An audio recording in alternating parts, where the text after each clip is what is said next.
Una vez más, hermanos, estoy agradecido con Dios por permitirme compartir su palabra con ustedes, sus siervos. Y mi oración, hermanos, en esta mañana es glorificar a Dios a través de esta predicación, pero también es retar y bendecir la vida de cada uno de ustedes a través de ella.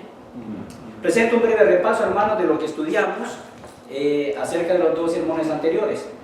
3 actos de la soberanía de Dios en el creyente, con el fin que éste viva impactado diariamente. El primer acto que vimos en la primera predicación es que Dios llama soberanamente a sus escogidos, y lo vimos en 3 maneras. Estas 3 maneras es que Dios llama, lo hace providencialmente. La segunda es que lo hace confrontativamente, y la tercera es que Dios lo hace de una manera,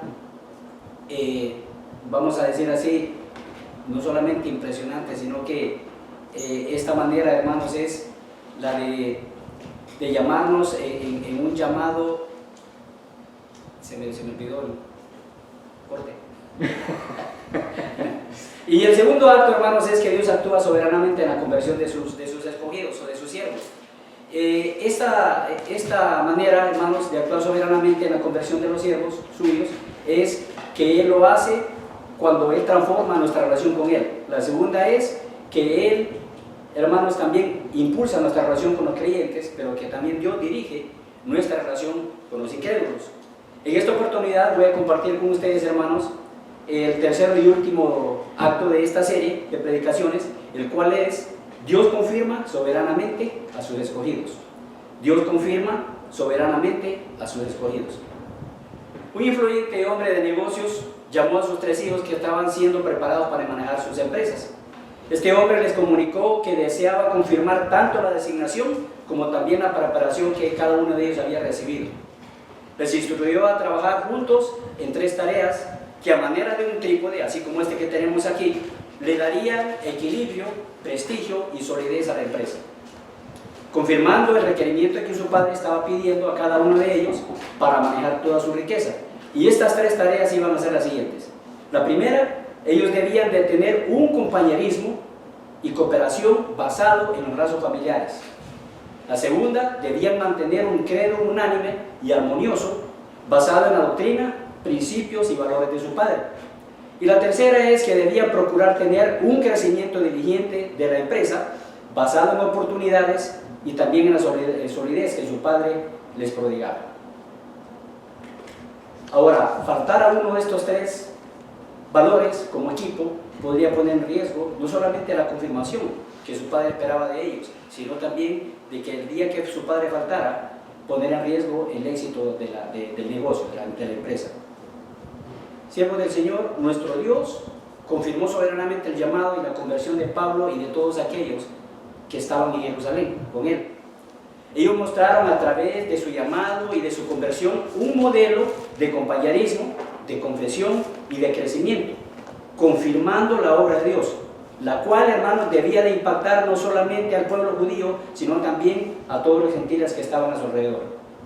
De igual forma, hermano, tú y yo hemos sido llamados y convertidos, pero en cuanto a nuestro trabajo en la obra, debemos observar, pero también debemos de reconocer si Dios está respaldando y confirmando soberanamente el trabajo, si lo estamos haciendo a su manera, lo que Él nos ha mandado. Yo quiero llevarte, hermano, en esta mañana a Hechos 9, versículos 26 al 31. Hechos 9, versículos 26 al 31, que nos habla acerca de Saulo en Jerusalén. Cuando llegó a Jerusalén, trataba de juntarse con los discípulos, pero todos le tenían miedo, no creyendo que fuese discípulo.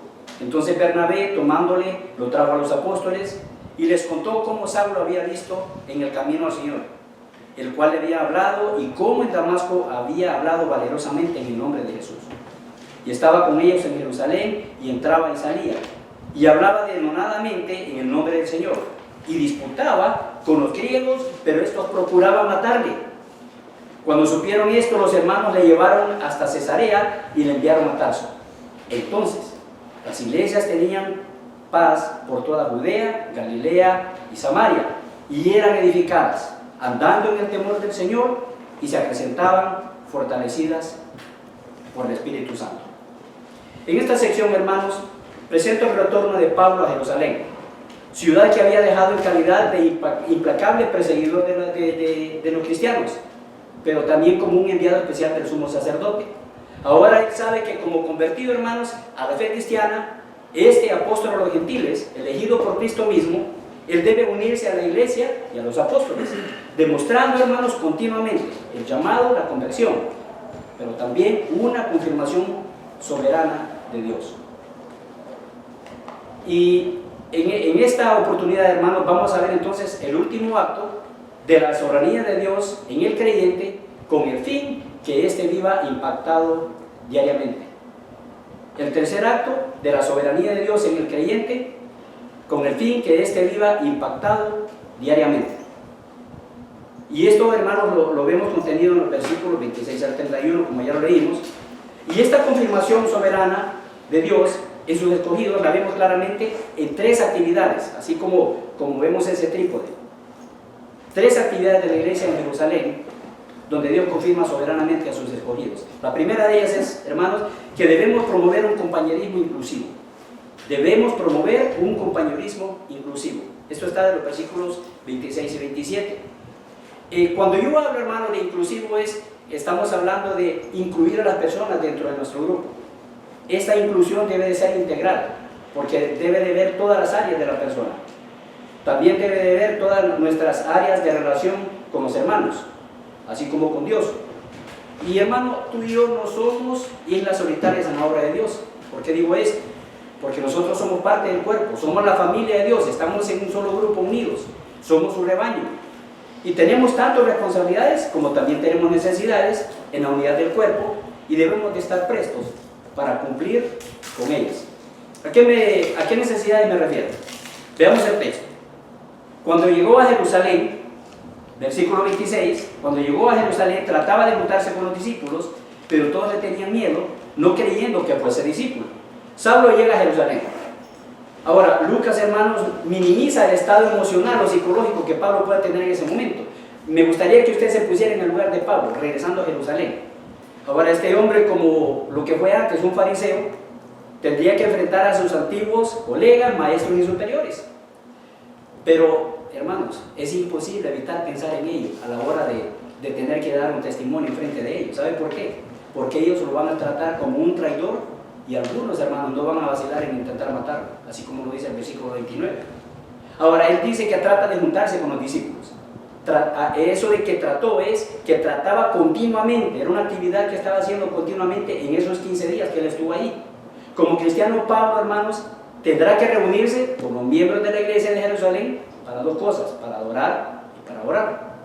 Pero él no conoce a nadie que pueda servirle de enlace o de intermediario para lo que él debe de presentarse frente a los miembros de la iglesia. En Damasco, nosotros, como lo vimos en la segunda predicación, Ananías cumplió esta función amorosamente, pero aquí él está solo. Le es evidente que los cristianos le tienen miedo, así como dice acá, le tenían miedo. Lo siguen creyendo en perseguidor de la iglesia y consideran también que Pablo es indigno de su confianza. Y eso, hermanos, que de que todos le tenían miedo, Pablo intenta adorar con los creyentes, pero lo que él sufre es simple y sencillamente un rechazo. ¿Recuerda usted, hermano, en los días de la conversión de Pablo, cuando él había planeado ir a Jerusalén para venir acompañado de numerosos prisioneros, así como él pensaba, discípulos de Cristo, de la comunidad cristiana de Damasco? ¿Recuerda? Ahora él llega a la iglesia de Jerusalén, hermanos, pero como un discípulo de Cristo. Y mira, aquí viene el cambio, hermano, un contraste total. ¿Por qué digo esto? Pablo está solo entre dos cuerpos religiosos, judaísmo y cristianismo. El judaísmo, hermanos, lo considera un traidor y el cristianismo lo considera un enemigo peligroso para la iglesia. Pero aquí viene entonces, hermanos, esa parte que nosotros no debemos de dejar como una actividad dentro de la iglesia. Debemos promover un compañerismo inclusivo, pero debemos hacerlo siendo perfeccionados en el amor. Versículo 27 dice: entonces Bernabé, tomándole, lo trajo a los apóstoles y les contó cómo Saulo había visto en el camino al Señor, el cual le había hablado, y cómo en Damasco había hablado valerosamente en el nombre de Jesús. Dice entonces aquí que Bernabé le tomó. Ahora, este verbo, hermano, significa tomar o asir a alguien, pero en un sentido metafórico, nosotros podemos ver que esto puede significar interesarse en alguien o también en asistir a alguien. De nuevo Lucas presenta a Bernabé, aquel que los discípulos, los apóstoles llamaban el hijo de consolación. Esto lo vemos en capítulo 4, versículos 36 al 37, donde nos habla de que él había vendido un campo y había dado el producto de esta venta para ayudar a los pobres de Jerusalén. Por eso se le llamaba el hijo de consolación. Pero también Lucas, hermano, describe a este hombre como un buen hombre, lleno del Espíritu Santo y de fe. Y esto lo vemos en el capítulo 11. Ahora, Bernabé, hermanos, haciendo honor a su nombre y a la manera como Lucas lo describe a él como un hombre de Dios. Él se interesa en Pablo, hermanos. Pongamos en cuenta esto. Se da cuenta que Pablo necesita ser aceptado dentro de la comunidad cristiana. Y entonces decide ver qué va a hacer con Pablo. Bernabé cree lo que Pablo le dice con respecto a su conversión, ¿verdad? El cual le había hablado. Bernabé lo busca. Y no solamente lo busca, sino que habla con él. Se da cuenta, hermanos, de que este hombre realmente le está diciendo la verdad. Él puede comprobar, hermanos, como un hombre de Dios, de que la conversión de Pablo es genuina, es auténtica. Trae a Pablo a los apóstoles y con ese carácter de integridad que tiene este hombre, hermanos, asume el papel de vocero de Pablo y lo presenta a los apóstoles, así como Ananías lo hizo en Damasco. Qué bonito, ¿verdad, hermanos? El perfecto amor echa fuera el temor. Por eso yo estaba diciendo acerca de que debemos estar siendo perfeccionados en el amor, cuando debemos promover un compañerismo inclusivo. Y el apóstol Juan precisamente escribe esto en su primera carta, capítulo 4, versículo 18. El perfecto amor echa fuera el temor. El perfecto amor, hermanos, se manifiesta cuando nosotros amamos al Señor con todo nuestro corazón, con toda nuestra alma y con toda nuestra mente. Y cuando nosotros hacemos lo mismo por nuestro prójimo, es como que si lo hiciéramos a nosotros mismos. Cuando amamos a Dios y al prójimo, hermanos, entonces el temor, en un sentido de alarma, o de pánico, o de temor, eso, hermano, sale de nuestros corazones. Importante es lo que el Señor Jesús dice en Mateo 5:44, cuando Él nos dice que debemos de amar aún a nuestros enemigos, y no solamente amarlos, sino también, hermano, orar por ellos. Ahora es interesante, hermanos, que el Señor Jesús pone a nuestros enemigos al mismo nivel de nuestros amigos. Si esto es así, hermanos, con mucha más razón debemos tener un compañerismo que no deje fuera o abandone a ninguno de nuestros hermanos en sus necesidades. Estando en la frontera con El Salvador, puede ver un espectáculo único en la naturaleza, hermanos, la migración de los alzacuanes. Los alzacuanes son unos animalitos que parecen patos y ellos tienen una ruta migratoria precisamente por ese estrecho entre El Salvador y Honduras. Es un espectáculo, hermanos, impresionante. Y mientras observaba pude notar lo siguiente, porque es la única vez que lo vi y, hermanos, estuve 2 horas viendo esos animalitos. Hasta me dolía el cuello de tanto estar viendo para arriba. Nunca lo había visto, hermanos, pero es impresionante la cantidad de aves que están en grupos. Pero el grupo que viene primero, el grupo que viene liderando, espera a los demás. Y me llamó la atención que una de ellas estaba aislada, uno de los alzacuanes estaba aislado. Y el grupo que venía enfrente, uno de ellos volvieron atrás. Hermanos, yo pude comprobar realmente la unidad que hay en estos animalitos. Debido al cansancio o debido a que estaba débil, esta ave se había quedado rezagada. Pero ellos fueron por él, estuvieron alrededor de él y lo llevaron de nuevo al grupo. De la misma forma, hermanos, tratemos de mantener en unidad a los que están alejados por distintas razones. Algunos por pecados, otros porque son débiles en la fe, otros porque son inconstantes, otros porque son inmaduros, otros, hermanos, tienen diferentes razones o circunstancias en las que ellos viven. Pero tú y yo debemos ir por aquellos hermanos que están alejados de nosotros por esas circunstancias. Debemos preocuparnos, hermanos, por mantener la unidad.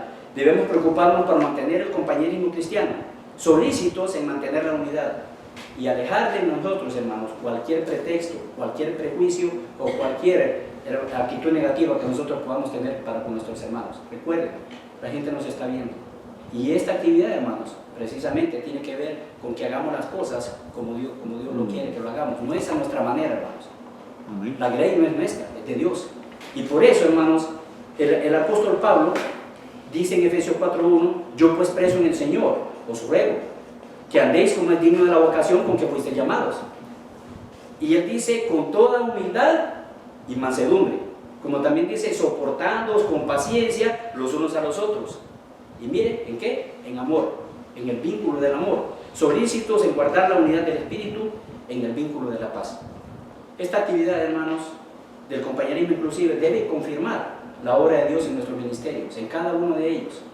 Hagámoslo a la manera de Dios. Repasamos entonces el tercer acto de la soberanía de Dios en el creyente, con el fin que éste viva impactado diariamente. Y este tercer acto, habíamos dicho, hermanos, que Dios confirma soberanamente a sus escogidos. ¿Cómo lo hace? La primera actividad es que debemos promover un compañerismo inclusivo, pero esta actividad, hermana, debe de ser siendo perfeccionados en el amor. Siendo que el compañerismo es una actividad importante para mostrar nuestra unidad, también, hermanos, debemos permanecer unánimes en una segunda actividad, y esta es que debemos mantener una confesión unánime. Debemos mantener una confesión unánime. Esto lo encontramos de los versículos 28 al 30. Cuando yo utilizo, hermanos, una confesión es, en términos teológicos, confesión es ponerse de acuerdo con otra persona en decir lo mismo, en asentir el mismo asunto. Observe conmigo dos maneras de mantener una confesión unánime entonces. La primera es una proclamación armoniosa, versículo 28. Y estaba con ellos en Jerusalén, y entraba y salía. Ahora, hermanos, cuando dice que estaba con ellos en Jerusalén, ¿con quiénes? Pablo lo dice en Gálatas, y Gálatas, hermanos, es un pasaje paralelo donde Pablo está considerando lo que Lucas escribe en Hechos 9. Y es importante que él dice de que estuvo 15 días reunido con Pedro y con Jacobo, porque eran los únicos dos que estaban ahí en Jerusalén. Y podemos ver, hermanos, que en la sinagoga de Damasco, Pablo había proclamado el mensaje de Cristo. Ya no era el mensaje del judaísmo, ya no era el mensaje del legalismo, ya no era el mensaje de obras, sino que era un mensaje centrado en la persona y la obra de Cristo. Ahora, basado en este conocimiento de las Escrituras y de su encuentro con Jesús, hermanos, Pablo pudo predicar del nombre del Señor. No lo hizo de otra manera. Ahora, él dice ahí en Gálatas 1:12 que él no recibió el Evangelio a través de ningún hombre, sino que lo hizo por revelación de Cristo Jesús. Sin embargo, él, hermanos, necesitaba la confirmación y la visión. ¿Para qué? Para que ese Evangelio que él estaba predicando estuviera acorde con lo que los demás apóstoles estaban predicando también. Pablo, hermanos, no trabajó independientemente. Él viene a Jerusalén confirmando lo que Dios está haciendo en su vida, confirmando su ministerio. Él no se fue para otro lado, hermanos. Él viene a Jerusalén para ser confirmado por sus hermanos, para que pudieran hablar lo mismo.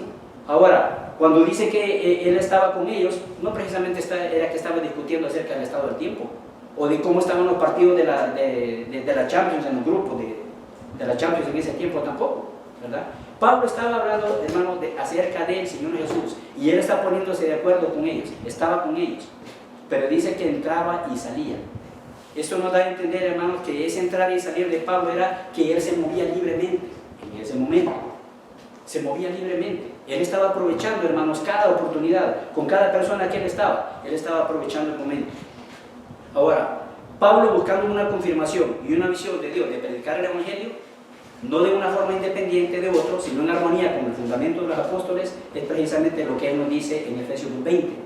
Edificado sobre el fundamento de los apóstoles y profetas, siendo la principal piedra del ángulo Jesucristo mismo. Ahora, vemos ahora que hay una segunda manera de una confesión unánime. Ya vimos una proclamación armoniosa. Ahora veremos una predicación poderosa, que es lo que nosotros debemos de mantener como una confesión unánime. Y dice aquí en el versículo 29 que hablaba denodadamente en el nombre del Señor y disputaba con los griegos, pero estos procuraban matarle. Ahora, cuando dice que él hablaba denodadamente, nos indica una acción constante que Pablo estaba realizando, tanto como entrar y su salir, ¿verdad? Lo hacía libremente, pero también, hermanos, era una predicación constante. Para probar, hermanos, de que él era un verdadero creyente, que se había convertido, Pablo se dedica a llevar el Evangelio ahora a los judíos de habla griega. Son esos mismos judíos, hermanos, que mataron a Esteban, así como lo vemos en capítulo 6. Ahora, estas personas, hermanos, estos judíos helénicos o helenistas, ya no consideraban a Pablo como aquel erudito que estaba con ellos. Ahora le consideraban un traidor y ellos querían matarlo. Así como lo hicieron con Esteban, trataban de matar también a Pablo. Pero hay algo importante en esto, hermanos, que aquí vemos de que él estaba con ellos, que hablaba denodadamente del Señor. ¿Qué era lo que Pedro predicó en capítulo 2? ¿Acerca de quién? De Cristo. Lo siguió haciendo en capítulo 3, en capítulo 4 y todos los capítulos que nosotros vemos ahí. Solamente se habla de la persona y la obra de Cristo. Podemos ver entonces de que esta predicación que transformó sus vidas está basada solamente en Cristo Jesús. Pero a consecuencia de esta poderosa predicación, hermanos, que estaba sacudiendo, y cuando digo que estaba sacudiendo, que estaba realmente no solamente molestando a la gente, sino que también estaba haciendo que muchos en el judaísmo ahora recibieran al Señor Jesús. Ahora esta corriente legalista del judaísmo piensa que está en peligro y deben hacer algo con Pablo. Versículo 30 dice: cuando supieron esto los hermanos, le llevaron hasta Cesarea y le enviaron a Tarso.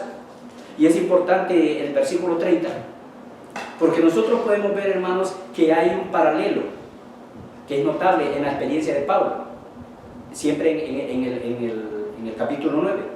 Su salida de Damasco y la salida de Jerusalén también, huyendo por su vida. Pero podemos ver aquí que los demás creyentes lo están protegiendo. Y qué bonito, hermano, es poder ver una vez más cómo el compañerismo que incluye a los siervos del Señor está actuando. Como también esa confesión unánime está haciendo de que estas personas puedan proteger a Pablo. Pablo es llevado entonces, hermano, hasta Cesarea y de ahí él parte en una nave hacia Tarso, su ciudad natal. Pero si nosotros miramos esto humanamente hablando, Pablo falló porque debido a su impetuosa forma de predicar el Evangelio, él fue creando muchos enemigos, hermanos. Y en esos momentos él hizo poco por adelantar a la iglesia y el reino de Cristo. Por eso necesitaba él un tiempo de maduración y un tiempo de reflexión en Tarso, para ganar confianza, pero también, hermanos, para desarrollar paciencia. Desde una perspectiva divina ahora, Jesús lo sacó de la escena del conflicto ahí, tanto en Damasco como en Jerusalén. Pero a su tiempo, hermanos, cuando Pablo ya estaba preparado, cuando Pablo ya era maduro, Cristo lo llamó como su instrumento escogido, así como podemos verlo en Hechos 9. En cierta ocasión, hermanos, asistí a un concierto de una sinfónica, y cuando la orquesta comenzó a ejecutar, uno de sus miembros llegó tarde, venía todavía con su trompeta arreglándola en el camino. Ahora, cuando comenzó la siguiente pieza, escuché, hermanos, algo disonante de esa trompeta con el resto de los instrumentos. Cuando terminó lo que estaban ellos ejecutando, el director de la orquesta llamó al músico fuera del escenario por breves minutos con el único fin de afinar el instrumento. Ahora este director vuelve también con el músico, y ahora de una manera magistral, ahora él puede seguir tocando en armonía con los demás músicos.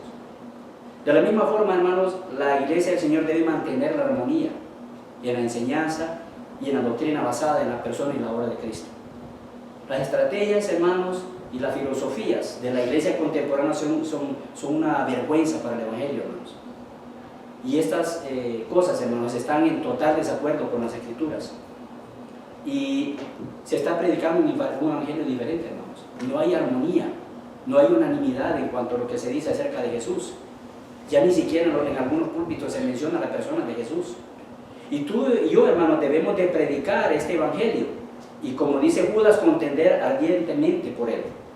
Lamentablemente podemos darnos cuenta de muchos pastores, hermanos, que han abandonado la sana doctrina. Terminan provocando divisiones con sus argumentos, con sus ideologías. Y estas divisiones, hermanos, lo único que traen solamente es deshonra al nombre de Cristo. Algunos han retrocedido de una manera tal que incluso, no sé si ustedes han escuchado a estos grupos mesiánicos. Ahora ellos han retrocedido a las prácticas del Antiguo Testamento después de haber salido del cristianismo. Han retrocedido, hermanos. ¿Por qué razón? Porque están predicando un evangelio diferente. Y eso es lo que dice Pablo en Gálatas 1, versículos 6 al 8. Estoy maravillado de que tan pronto os hayáis alejado del que os llamó por la gracia de Cristo, para seguir un evangelio diferente. No que haya otro, sino que hay algunos que os perturban y quieren pervertir el evangelio de Cristo. Mas si aún nosotros, o un ángel del cielo, os anunciar otro evangelio diferente del que os hemos anunciado, sea anatema. Hermanos, doy gracias a Dios por estar en el lugar correcto, juntamente con ustedes, en armonía, en unanimidad. ¿Para qué, hermanos? Con el propósito de proclamar y predicar de Cristo con poder, pasión y precisión. Hemos visto entonces, hermanos, de este tercer acto, que Dios confirma soberanamente a sus escogidos. Ese es el tercer acto de la soberanía de Dios en el creyente, con el fin que éste viva impactado diariamente. Y también el segundo, dijimos que debemos de promover un compañerismo como primera actividad. La segunda actividad es que debemos mantener una confesión unánime. Y la tercera actividad, hermanos, es consecuente con la predicación y la proclamación cristocéntrica que nos lleva a esta tercera actividad. Y esta es que debemos procurar un crecimiento diligente. Debemos procurar un crecimiento diligente. Versículo 31. Entonces las iglesias tenían paz por toda Judea, Galilea y Samaria, y eran edificadas, andando en el temor del Señor, y se acrecentaban fortalecidas por el Espíritu Santo. Ahora lo que nosotros podemos ver aquí, hermanos, es un tiempo de oportunidades. La iglesia dice a través de Judea, Galilea y Samaria, o sea, todo lo que era la iglesia de Palestina, disfrutaba un tiempo de paz. Da la impresión que como que los judíos que se oponían al cristianismo estaban preocupados por los otros asuntos, y es cierto. Históricamente podemos comprobar que en ese tiempo Poncio Pilato fue removido como gobernador ahí de Palestina, ¿verdad? Y también el sumo sacerdote fue removido de su cargo para darle el cargo a otro. Entonces, en ese momento, hermanos, estas cosas estaban acaparando la atención de los judíos que estaban en contra del cristianismo. Y ahora nosotros podemos ver que la iglesia experimentaba un tiempo de tregua en la persecución. Y aquí, hermanos, la oportunidad de actuar con diligencia. ¿Por qué razón? Dios mismo estaba propiciando las circunstancias para que el mensaje del Evangelio llegara hasta lo último de la tierra. Y de esta manera, hermano, confirmar también su plan promesa para su gloria. Efesios 5, 15 al 17, el apóstol Pablo dice: mirad pues con diligencia cómo andéis, no como necios, sino como sabios, aprovechando bien el tiempo, porque los días son malos. Por tanto, no seáis insensatos, sino entendidos de cuál sea la voluntad del Señor, a la manera del Señor, hermanos. Hemos visto dos actividades que deben de ser la manera del Señor, no la nuestra. Y en todas las regiones de Palestina, al ver que se mostraban aumentos sustanciales en términos de membresía, ahora ese miedo por la persecución baja, pero al bajar esa persecución, hermanos, innumerables personas confiesan abiertamente su fe en Cristo. Lucas menciona las razones para este crecimiento, que debemos de proclamar el Evangelio. Una es que honremos al Señor con una vida santa. Versículo 31b dice: y estas iglesias, dice, eran edificadas. ¿Cómo? Andando en el temor del Señor. Por eso honremos al Señor con una vida santa, ¿verdad? Esta debe de ser una de las razones para el crecimiento de la iglesia. ¿Cómo podemos lograrlo? Cuando dice aquí, andando en el temor, lo que está queriendo decir es que estos creyentes eran reverentes para con Cristo, hermanos. Reverentes. Y lo honraban en su diario caminar como su Señor y su Salvador. Hermanos, se necesita una vida de santidad para que el mensaje del Evangelio pueda llegar con poder a estas personas. Así lo dice el apóstol Pablo en 2 Corintios 7:1. Así que, amados, puesto que tenemos tales promesas, limpiémonos de toda contaminación de carne y de espíritu, perfeccionando la santidad en el temor de Dios. La segunda razón es que seamos guiados por el Espíritu Santo. Dice aquí: y se acrecentaban fortalecidas en el Espíritu Santo. Eso de que se acrecentaban, hermanos, está dando a entender de que se estaba multiplicando. Pero esta obra, hermanos, es de Dios. Es un acto de Dios, confirmando lo que Él está haciendo en sus escogidos, ¿verdad? Por eso dice ahí que debemos de procurar un crecimiento diligente como tercera actividad. Podemos ver entonces, hermanos, de que la guía y la ayuda y el poder del Espíritu Santo hace la obra. Y nosotros solamente somos instrumentos, somos canales. Sin la presencia del Espíritu Santo en nuestra vida, hermanos, la predicación del Evangelio se vuelve un simple discurso religioso que no tiene sentido, no tiene poder. Un día estaba detenido en un camino rural y me encontré con un amigo campesino. Y le pregunté por una plantación de maíz que se había echado a perder. Me contó el dueño del maizal que el dueño de de ese maizal que se había arruinado, había cometido 3 errores. El primer error fue no haber aprovechado el momento oportuno para sembrar. El segundo es no haber usado los insumos necesarios para el crecimiento de la planta. Y el tercero, por no haber querido recibir la asistencia y el consejo de los que tenían experiencia. Echó a perder todo lo que tenía. De igual manera, hermanos, nosotros podríamos poner en riesgo el ministerio que el Señor nos ha dado, el que nos ha encomendado, porque queremos hacerlo a nuestra manera. Y eso no es posible, hermanos. Es la obra del Señor. Son los actos del Señor que deben de confirmar nuestro ministerio. El no andar, hermanos, en una comunión correcta con el Señor va a impedir de que haya crecimiento. Al no dejar que el Espíritu Santo, hermanos, sea nuestro ayudador y nuestro guía, no habrá multiplicación. Ahora, yo quiero preguntarte algo. ¿Cómo está creciendo la congregación que Dios te ha encargado? ¿Estás usando los métodos y las órdenes de Dios o los del mundo? Tengamos cuidado de no caer en esas trampas, hermanos, porque son trampas del diablo. Y permitamos que Dios confirme su obra en nuestros ministerios, pero que sea a su manera. ¿Qué hemos aprendido en esta oportunidad, mis amados? El tercer acto de la soberanía de Dios en el creyente, con el fin que éste viva impactado diariamente. Y este acto se realiza en 3 actividades, como lo habíamos dicho anteriormente. La primera es que debemos tener un compañerismo inclusivo. La segunda, debemos mantener una confesión unánime. Y la tercera es que debemos de procurar un crecimiento diligente. Amados, tenemos una tarea muy importante por delante, y es mostrarle al mundo el gozo de vivir en Cristo, pero también, hermanos, el hacer su voluntad para glorificarle. ¿Está cumpliendo esta tarea? ¿Está Dios confirmando y respaldando el ministerio que Él te ha encomendado? Las personas, hermanos, necesitan ver la presencia de Dios en nuestra vida. ¿Y para qué? Para traer a otros al conocimiento salvífico del Señor Jesús. ¿Y qué mejor ejemplo, hermanos, que la vida de nuestro Señor Jesús? Haciendo la voluntad del Padre, entregándose a la voluntad de lo que el Padre le encomendó. ¿Qué podemos ver a la persona de Cristo? No solamente entregado a la voluntad del Padre, sino obediente al Padre. Y podemos ver que estas actividades al Señor Jesús, hermanos, las hizo. Fue un compañero, no solamente de los apóstoles, sino de toda aquella persona que se acercó a Él, dándole amor, ¿verdad? Muchos fueron perfeccionados en el amor por la persona de Cristo. También Él tuvo una confesión unánime, no solamente de lo que enseñó, sino de lo que el Padre quería que Él pudiera proclamarle a la gente. Pero también, toda aquella persona, hermano, podemos decir que se acercó en fe, pudimos ver también un crecimiento diligente, porque el Señor Jesús, hermanos, aprovechó cada oportunidad. Y qué bonito es esto, aprovechar cada oportunidad. Yo te invito en esta mañana, no solamente a reflexionar, sino también a pensar en todas aquellas cosas que no hemos hecho bien, y que Dios, hermano, siga confirmando su obra en tu ministerio.